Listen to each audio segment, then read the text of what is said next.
우리 함께 말씀 읽도록 하겠습니다. 신약 성경 요한 1서 1장 1절부터 4절까지 말씀입니다. 요한 1서 1장 1절부터 4절까지 말씀을 우리 교독하겠습니다. 태초부터 있는 생명의 말씀에 관하여는 우리가 들은 바요, 눈으로 본 바요, 자세히 보고 우리의 손으로 만진 바라.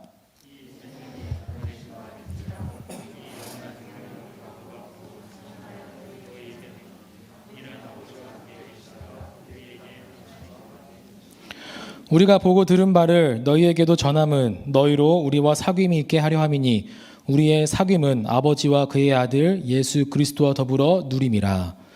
우리가 이것을 쓰면 우리의 기쁨이 충만하게 하려 함이라. 아멘. 여러분, 오늘부터 이제 요한일서 강의를 이제 새롭게 시작합니다. 이 요한일서는 이제 회람 서신입니다. 이 회람 서신이라는 것은 바울 서신과 이제 비교했을 때 바울 서신은 이제 특정 수신인, 어떤 특정 지역의 수신자의 교회를 향하여 전한 것이 이제 바울 서신이라면, 회람 서신은 어떤 특정한 수신인 없이 그 지역의 사람들에게 두루두루 널리 읽히게끔 하기 위한 것으로 지은 것이 바로 회람 서신입니다. 그 중에 이제 요한일서가 바로 회람 서신이에요. 그래서 요한일서 1장부터는 인사말이 없이 바로 이제 본론으로 들어가는 것이 특징입니다. 그리고 이 요한일서가 기록된 이 역사적인 배경은 외부로부터는 로마의 극심한 박해가 있었고요. 또 내부로부터는 이 거짓 선지자들이 이제 모르게 들어와 가지고 거짓 복음을 전파하는 그런 일이 있었습니다. 그래서 이 사도 요한은 1절부터 이 거짓 선지자들에 의한 공격을 변증하기 위해서 예수 그리스도에 관한 것을 내가 실제로 보았고 실제로 들었고 또 실제로 내가 손으로 만졌다라고 이렇게 변증을 하고 있다라는 거예요. 그래서 우리가 이제 앞으로 5주 동안 요한일서 강해를 통해서 우리가 외부로부터는 우리의 신앙을 더욱 단단해하기 위한 그런 시간이 되기를 바라고요. 또 내부로부터는 우리가 더욱 한 공동체로 든든하게 세워져 나아가는 그런 시간이 되기를 간절히 소망합니다. 여러분에게 한 가지 물어보고 싶은 것이 있습니다. 여러분은 기독교 신앙의 핵심을 뭐라고 생각합니까? 기독교 신앙을 한마디로 정의를 한다고 하면 여러분은 뭐라고 이야기할 수 있겠습니까?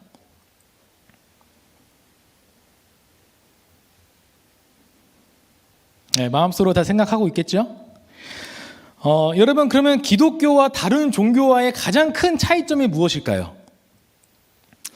예를 들어 불교는 뭐 돌을 닦거나 복을 비는 것으로 그렇게 자신들이 신앙생활을 합니다. 그리고 유교는 자신들의 조상들을 잘 섬겨서 복을 받는 것으로 그렇게 신앙생활을 합니다. 그리고 이슬람교는 어떤 억압하고 무조건적인 그런 복종을 통해서 또 그런 식으로 신앙생활을 합니다.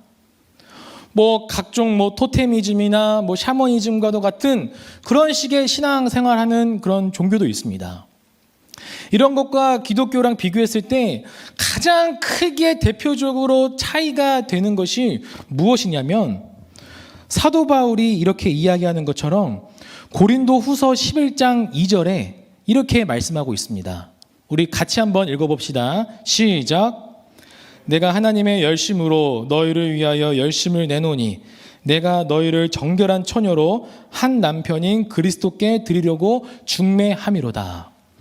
이 사도 바울은 예수님을 믿는다는 것, 즉 신앙생활을 한다는 것을 예수님과 결혼 생활하는 것으로 표현을 했다는 거예요. 다른 종교와 가장 극심하게 차이가 되는 것 중에 하나는 뭐냐면 예수님과 함께 결혼 생활을 한다는 거예요. 어떤 종교도 신과 결혼을 했다라고 이야기하지 않습니다. 어떤 종교도 모든 종교의 신들은 단지 숭배의 대상일 뿐이에요.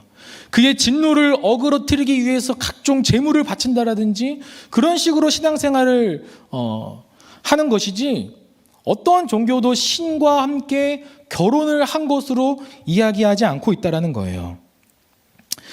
그래서 기독교 신앙의 핵심은 한마디로 정의하면 바로 예수님과의 사귐입니다. 그래서 그 본문이 오늘 본문의 이 말씀을 굉장히 아주 잘 말씀해주고 있습니다. 그래서 이 사도 요한은 이 오늘 본문의 말씀을 통해서 독자들로 하여금 예수님과 함께 사귀기 위한 그런 목적으로 이 요한일서를 썼다라고 그 목적을 분명하게 밝히고 있다라는 거예요. 하나님과 그의 아들 예수 그리스도와 사귀는 것, 이것이 기독교 핵심의 본질이라는 것입니다. 절대로 신앙생활을 내가 종교생활 한 것으로 잘했다고 생각하거나 오해해서는 절대로 안 됩니다. 내가 주일날 한 번 나와서 예배 드리는 것으로, 내가 주일날 한 번 나와서 헌금 드리는 것으로, 주일날 한 번 나와서 예배 드리는 것으로 내가 신앙생활 잘했어, 잘하고 있구나 라고 그렇게 착각해서는 안 된다는 거예요.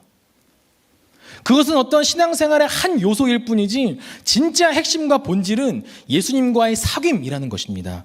예수님과의 친밀함이라는 거예요. 그래서 이 신앙생활은 예수님과 함께 결혼 생활하는 것이기 때문에 굉장히 실제적이라는 거예요. 결혼 생활이 실제적이잖아요.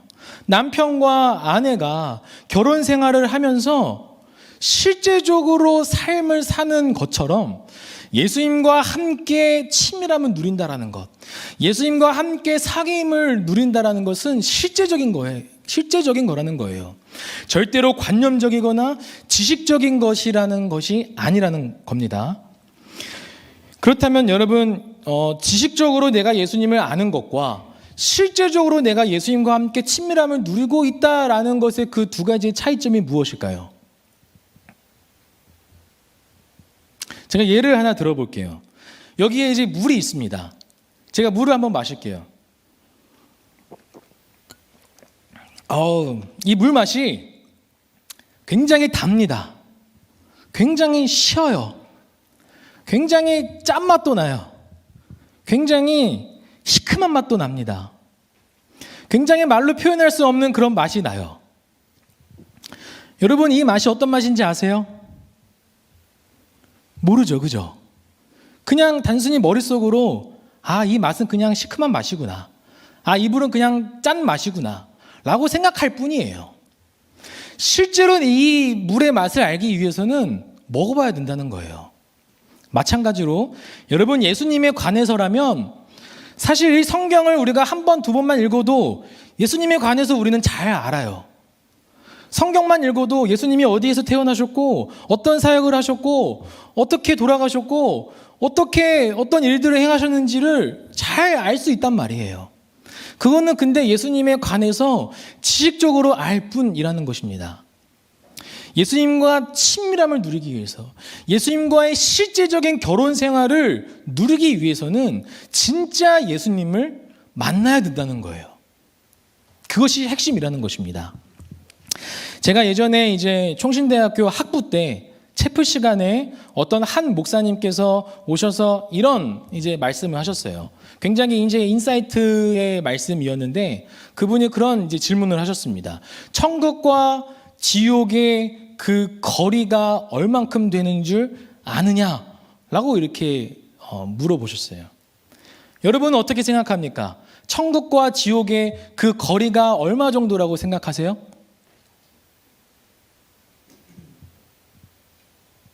얼마큼일까요? 그분이 이제 이야기하기를 딱 이 제스처를 이제 하면서 이렇게 말씀을 하더라고요. 천국과 지옥의 그 거리는 머리와 가슴의 차이다. 그 거리의 차이다라고 말씀하셨어요. 예수님을 머리로 아는 자는 지옥에 가는 거고 예수님을 마음으로 아는 자가 천국에 가는 거다라는 그런 말씀을 하셨습니다. 요한복음 17장 3절에서도 이렇게 말씀합니다. 영생은 곧 유일하신 참 하나님과 그가 보내신 자 예수 그리스도를 아는 것입니다. 여기서 이 알다라는 것은 지식적으로 예수님을 아는 것이 아니에요. 진짜 내 마음적으로, 진짜 내가 실제적으로, 경험적으로 친밀함을 누리며 그렇게 알고 지내고 있는가라는 것입니다. 영생은 즉 하나님의 나라를 기업으로 얻은 자는 하나님을 아는 사람이고 예수님을 아는 사람이다. 그래서 이 하나님의 나라는 죽어서 가는 어떤 그런 장소적인 개념이 아니라 이 땅에서 실제적으로 경험되는 그 나라가 이제 하나님의 나라인데, 그렇게 이 땅에서 하나님의 나라를 경험한 자들이 죽어서도 하나님의 나라에 들어가는 거예요. 이 땅에서는 한 번도 하나님의 나라를 경험해 보지 못한 자가 어떻게 죽어서 하나님의 나라에 들어갈 수 있다고 장담할 수 있겠습니까? 하나님을 아는 것이, 예수 그리스도를 아는 것이 이 땅에서 하나님의 나라를 경험하는 것입니다. 여러분, 이처럼 내가 입술로 예수님을 믿는다고 하면서 내가 하나님의 나라를 기업으로 받은 자라고 그렇게 입술로 이야기를 하면서 정작 나의 실제적인 삶 가운데에 예수님과의 친밀함, 예수님과의 사귐이 없다면 그것은 가짜입니다. 거짓말이에요. 우리가 이번 이 말씀을 통해서 정말로 예수님과 사귄다는 것이 무엇인지, 그리고 실질적으로 예수님과 함께 사귐을 누리는 것이 무엇인지를 여러분 함께 좀 깊이 있게 살펴보기를 원합니다. 예수님께서 말씀하신 이 세 가지의 비유를 통해서 예수님과 사귀는 것이 무엇인지, 또 예수님과 나와의 관계가 어떠한 관계인지를 조금 더 이제 깊이 있게 말씀을 보기 원합니다. 첫 번째로는 예수님께서 목자와 양의 관계를 통해서 우리에게 말씀하셨어요. 요한복음 10장 3절과 4절의 말씀을 우리 같이 읽도록 하겠습니다. 시작.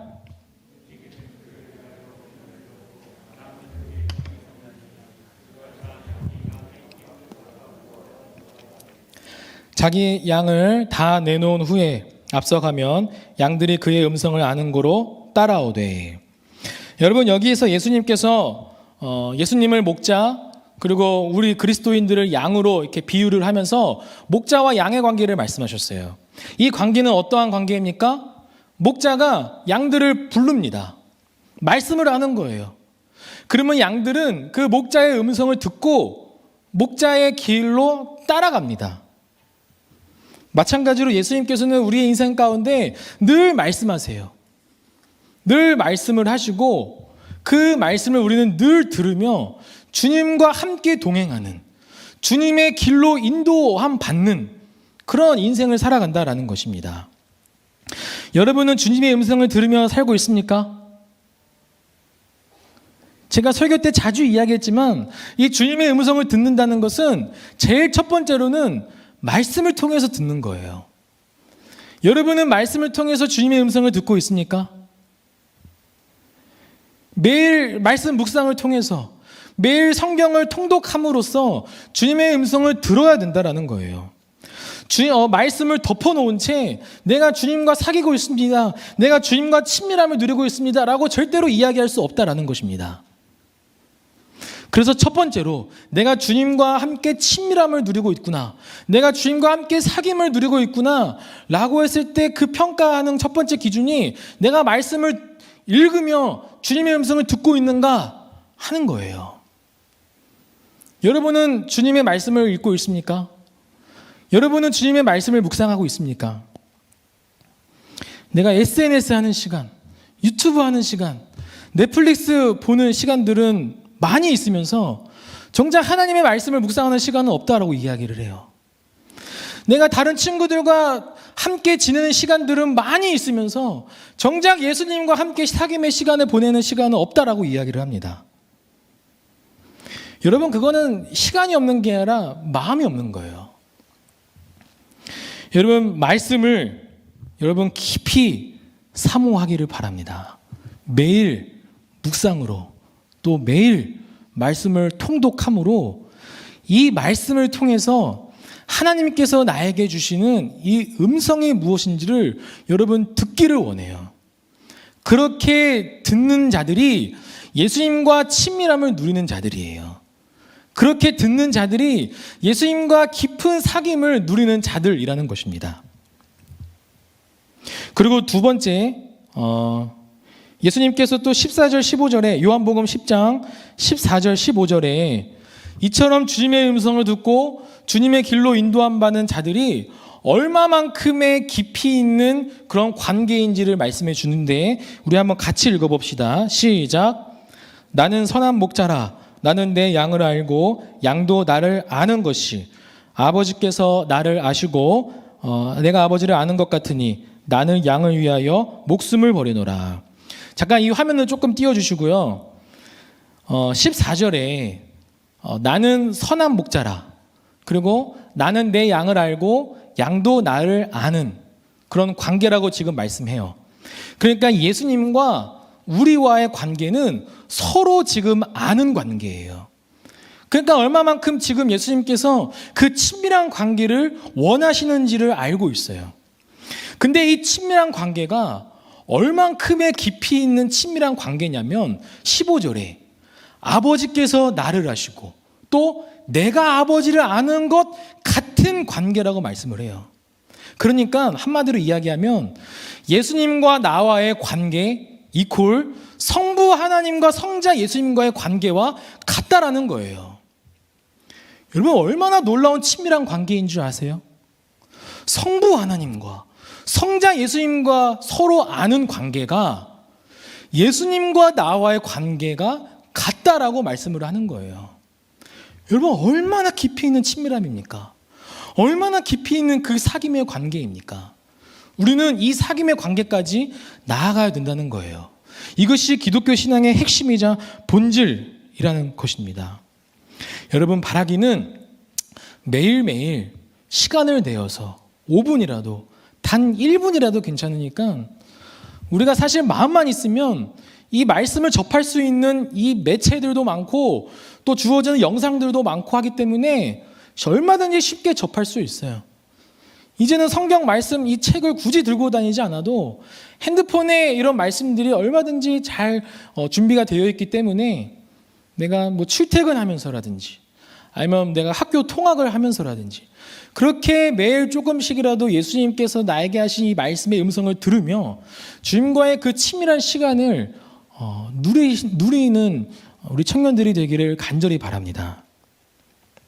두 번째로 예수님께서 또 어떤 비유로 우리에게 말씀을 하셨냐면 포도나무와 가지의 관계로 말씀을 하셨습니다.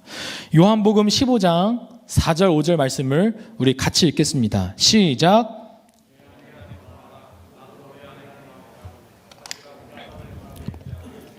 스스로 열매를 맺을 수 없음 같이 너희도 내 안에 있지 아니하면 그러하리라.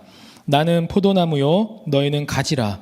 그가 내 안에 내가 그 안에 거하면 사람이 열매를 많이 맺나니 나를 떠나서는 아무것도 할 수 없음이라. 아멘. 여기에서 예수님은 자기를 포도나무로 또 우리를 가지로 말씀을 하셨어요. 여러분 가지가 열매를 맺으려면 어떻게 해야 될까요? 열매를 맺는 방법이 뭘까요? 그것은 나무에 붙어있기만 하면 돼요. 내가 가지가 아무리 내가 열매를 맺어야지 해봤자 나무에 붙어있지 않는다면 그 가지는 절대로 열매를 맺을 수 없습니다. 마찬가지로 우리 인생이라는 것은 좋은 열매든 나쁜 열매든 항상 열매를 맺으며 살아요. 좋은 열매라 함은 포도나무이신 예수님께 붙어있을 때 맺는 그 성령의 열매들, 사랑이라든지 희락이라든지 화평이라든지 온유라든지 절제라든지 등의 이런 열매를 맺습니다. 하지만 예수님께 붙어있지 않고 떨어져 사는 삶의 열매는 나쁜 열매예요.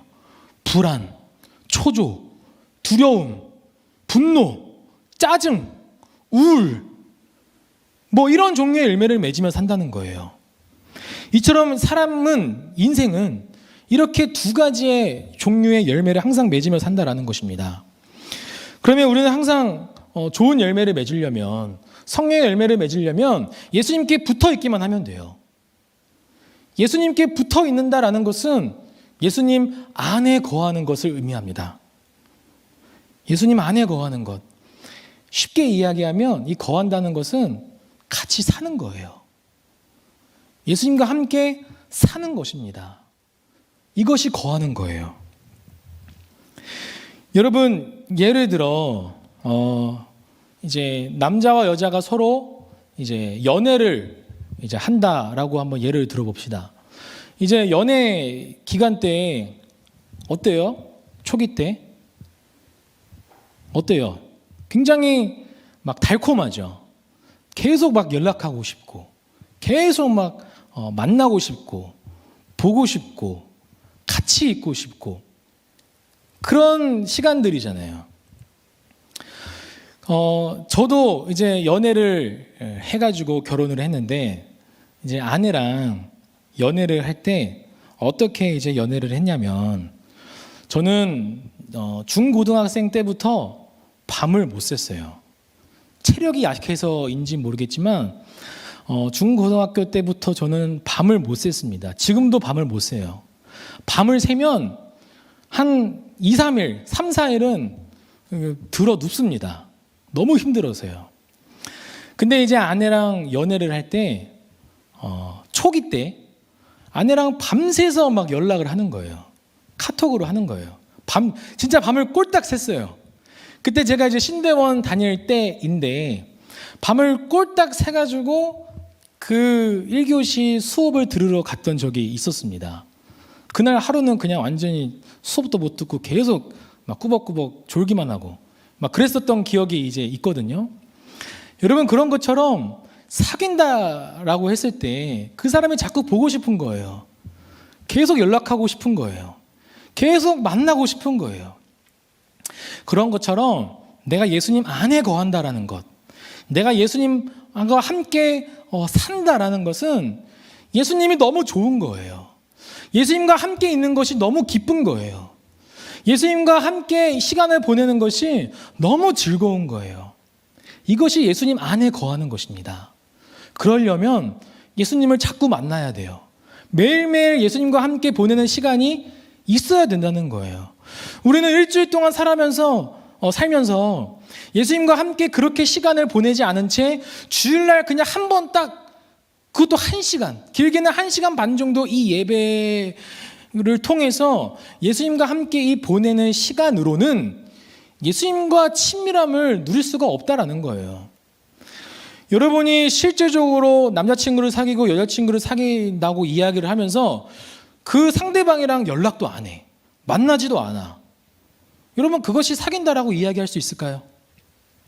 예수님과 사귄다는 건 매일매일 주님과 함께 보내는 시간이 있어야 된다는 거예요. 매일 주님의 음성을 듣고 매일 주님과 함께 보내는 시간이 즐겁고 매일 주님과 함께 이 머물고 사는 그 시간이 너무나 그냥 행복해서 의무감이 아니라 그냥 너무 주님을 사랑해서 정말 행복해서 주님과 함께 보내는 그런 시간들이 있어야 된다라는 것입니다. 그런 시간들을 여러분 보내기를 간절히 소망합니다. 제가 이제 청년 일부들한테 이런 이야기를 합니다. 뭐 이야기할 때는 진담 반, 장남 반 섞어서 이제 이야기를 하는데 우리 청년 일부는 이성교제를 지향한다. 이렇게 이야기를 합니다. 그러면은 듣는 모든 이들은 깜짝 놀라요. 아니, 왜 목사님, 왜 이성교제를 반대합니까? 이렇게 이제 많이 물어요. 그러면서 저는 이렇게 쭉 설명을 해주죠. 여러분, 청년의 때라고 하는 것은 여러분 청년하면 떠오르는 이미지가 뭘까요? 굉장히 도전적이고 에너지틱하고 열정적이고 굉장히 헌신적인 그런 어떤 이제 이미지들이 떠오르잖아요. 근데 그 청년의 때에 하나님과 함께 보내는 그런 시간들을 보내지 않고 어떤 특정한 누군가와 이성교제를 함으로 그런 이제 상대방과 나의 열정과 나의 헌신과 나의 노력과 나의 모든 정열들을 그 상대방에게 다 투자하는 거예요. 그렇게 투자를 하게 된다면 청년의 때가 그렇게 시간이 흘러요. 예수님과 함께 보내는 시간은 보내지 못한 채 그렇게 시간을 흘러 나중에 이제 사회생활 하다가 보면 더 힘들고 바빠서 어려워서 그때는 더 내가 예수님과 함께 시간을 보낼 수 있는 시간들이 안 된다라는 거예요. 그래서 우리 청년 일부는 이 시간대만큼은 정말 예수님과 함께 사귐의 시간을 보내었으면 좋겠다 하는 것으로 지양을 한다라는 거예요. 뭐 강제적이진 못하지만 뭐 몰래 또 사귀고 있는 그런 형제 자매들이 있을 수는 있겠지만 아무튼 이런 어떤 뜻에서 지양을 한다라고 이렇게 이야기를 하는 것이죠. 그래서 바라기는 우리 모든 청년들이 예수님과 함께 그런 보내는 시간들이 많아져서 예수님 안에 거하여 살 때에 놀라운 그런 신비적인 연합의 시간들을 보내고 또 하나님께서 나의 이런 삶을 통해서 그런 열매들을 통해서 하나님께 영광 올려드리는 귀한 우리 모든 청년들이 되기를 간절히 소망합니다. 마지막 세 번째로 예수님과 함께 식사하는 그런 관계로 말씀을 하셨어요. 요한계시록 3장 20절 말씀을 우리 같이 한번 읽겠습니다. 시작.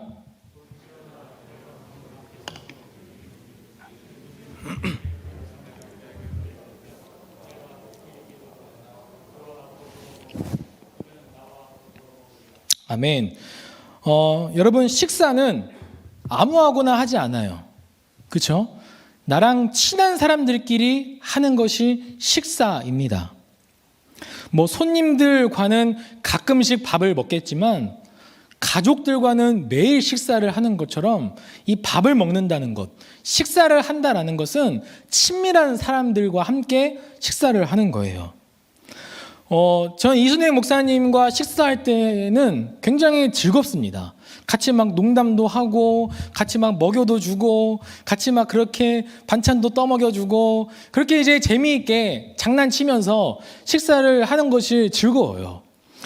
그런데 어쩌다가 담임 목사님과 함께 식사를 하게 되는 자리가 있다면 너무 어렵습니다.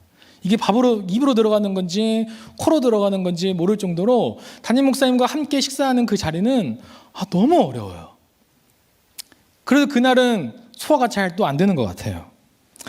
이처럼 여러분 식사를 한다는 것은 내가 친밀한 사람들과 함께 밥을 먹는 거예요.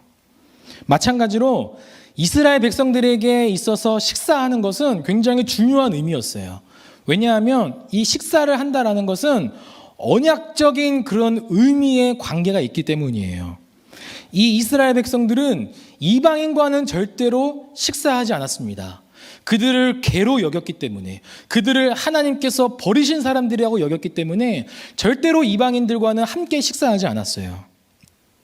그리고 또 성경에서는 하나님과 하나님의 이 백성들이 함께 밥을 먹는, 식사하는 그런 관계로서 말씀을 하셨습니다. 출애굽기 24장 9절부터 11절까지의 말씀을 제가 읽겠습니다. 모세와 아론과 나답과 아비후와 이스라엘 장로 70인이 올라가서 이스라엘의 하나님을 보니 그의 발 아래에는 청옥을 편 듯하고 하늘같이 청명하더라. 하나님이 이스라엘 자손들의 존귀한 자들에게 손을 대지 아니하셨고 그들은 하나님을 뵙고 먹고 마셨더라. 이 이스라엘 백성들이 지금 시내산에서 시내산 언약을 맺은 후에 하나님과 함께 뵙고 먹고 마셨더라고 이렇게 말씀을 합니다.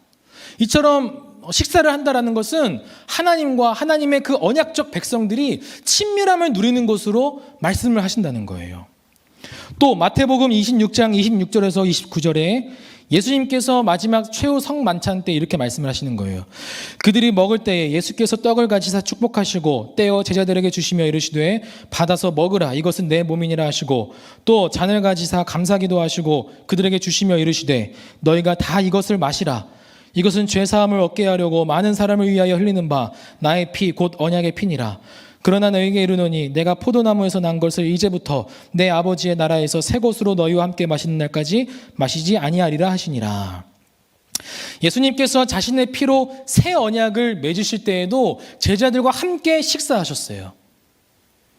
이처럼 출애굽에서 시내산 언약 후에 하나님과 함께 뵙고 먹고 마시는 것처럼, 또 새 언약 시대에서도 예수님의 그런 성만찬 때에 함께 먹고 마시는 그러한 것들이 하나님의 그 언약적 백성들과 함께 그 친밀함을 누리는 것으로 이해되어졌다는 것입니다. 이처럼 다시 그 계시록 말씀을 통해서 예수님께서 내 마음 문 밖에 서서 우리의 마음의 문에 노크하신다는 거예요. 즉 같이 식사하자, 같이 밥 먹자라고 우리를 초청하시는 거예요. 그러면 우리는 마음의 문을 열어서 예수님께서 들어오셔서 함께 더불어 먹고 마시는 그 친밀한 교제가 이루어진다는 것을 의미합니다.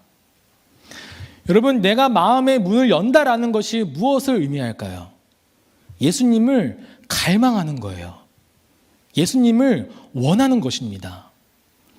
그러한 자들에게 예수님께서 그 마음 가운데 찾아가셔서 함께 더불어 먹고 마시는 그런 친밀한 교제가 이루어지는 거예요. 예수님은 인격적이신 분이시기 때문에 절대로 내가 원하지도 않는데, 내가 갈망하지도 않는데 억지로 우리의 마음의 문을 여셔서 강제적으로 들어오시는 분이 아니라는 거예요. 그것은 주거 침입의 죄죠. 그죠? 예수님은 인격적이신 분이기 때문에 우리가 원할 때, 내가 갈망할 때 주님께서 찾아오신다는 거예요. 여러분, 주님을 갈망하시기를 바랍니다. 주님을 원하시기를 바라요. 그래서 여러분이 앞으로 기도할 때에도 기도의 제목들이 바뀌었으면 좋겠어요. 주님, 내가 주님을 원합니다. 주님, 내가 주님을 갈망합니다. 나의 이 갈망함, 나의 이 목마름을 주님으로 채워주시옵소서라는 그런 기도로 주님과 함께 더불어 먹고 마시는 친밀한 교제의 시간들이 되기를 간절히 소망합니다. 말씀을 맺겠습니다. 이 위에서 언급한 세 가지의 비유를 통해서 목자와 양의 관계, 또 포도나무와 가지와의 관계, 그리고 예수님과 함께 더불어 먹고 마시는 그러한 비유를 통해서 예수님과 함께 사귄다는 것이 무엇이고, 또 예수님과 나와의 관계가 무엇인지를 함께 우리가 깊이 살펴보았습니다. 요한은 오늘 이 요한일서를 통해서 그 목적을 분명하게 말씀하고 있는데, 그 목적이 무엇이냐면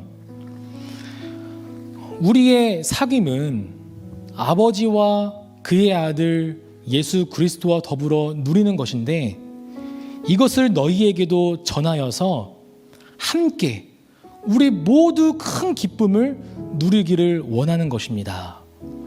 이렇게 그 수신자들에게 이야기하는 거예요. 여러분, 예수님과 함께 사귄다는 것이 얼마나 큰 기쁨인지를 여러분이 진정으로 깨닫기를 간절히 소망합니다. 제가 처음에도 이야기했지만 이것은 실제적인 거예요. 그래서 여러분이 그냥 오늘 설교 말씀을 듣고 그냥 한 귀로 듣고 한 귀로 흘리는 것이 아니라 실제적으로 여러분의 삶 가운데 적용해야 됩니다. 그러할 때 주님과의 사귐이 일어나는 거예요. 그러할 때 예수님과의 사귐이 회복되는 것입니다. 그 기쁨, 세상이 줄 수 없는 그 기쁨을 여러분이 다 누리기를 간절히 소망합니다. 제가 한 가지 이야기를 하고 마치도록 하겠습니다.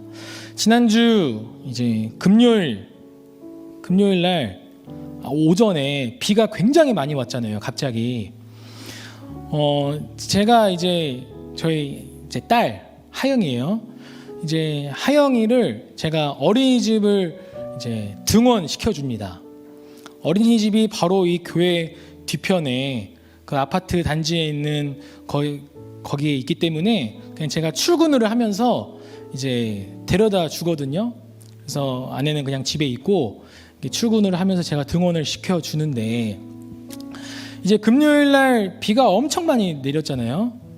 그래서 같이 이제 나오는데 비가 너무 많이 와가지고 같이 우산을 쓰고 가기에는 서로 다 맞을 것 같은 거예요.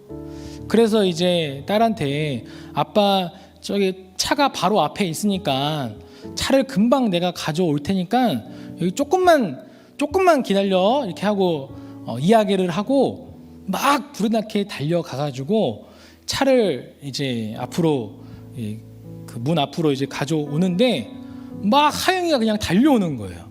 바깥으로 그 계단을 내려와서 비를 다 맞은 채. 그래서 그걸 보면서 막 차에 태워가지고 왜 이렇게 나왔냐고.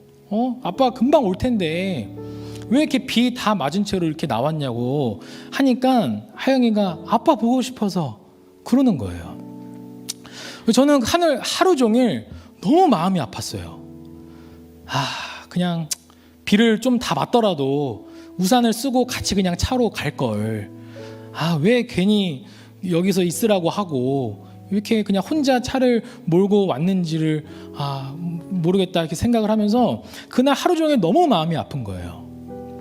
근데 이 딸은 비를 맞든지 안 맞든지 그거에 그냥 상관없이 그냥 아빠가 보고 싶어서 왔대요. 여러분 예수님을 그런 식으로 보고 싶어 합니까? 여러분 언제부턴가 비를 맞는 것에 두려워하기 시작했어요. 갖은 핑계로 갖은 이유로 예수님과 함께 만나는 것을, 예수님과 함께 시간을 보내는 것을 두려워하고 그 시간을 내가 회피하고 있지는 않은지 여러분 깊이 묵상하기를 바랍니다. 여러분 비 맞는 것에 두려워하지 마세요. 비 맞는 것보다 예수님과 함께 보내는 그 시간이 더 행복한 거예요. 더 즐거운 거예요. 더 기쁜 거예요. 여러분 주님과 함께 그 보내는 시간을 여러분 많이 보내기를 바랍니다. 그럴 때 하나님의 나라가 임합니다. 그럴 때 여러분의 인생 가운데 하나님의 나라를 경험할 것입니다. 세상에 줄 수 없는 그 기쁨을, 즐거움을 여러분 다 누리시는 저와 여러분이 되기를 간절히 소망하며 축복합니다.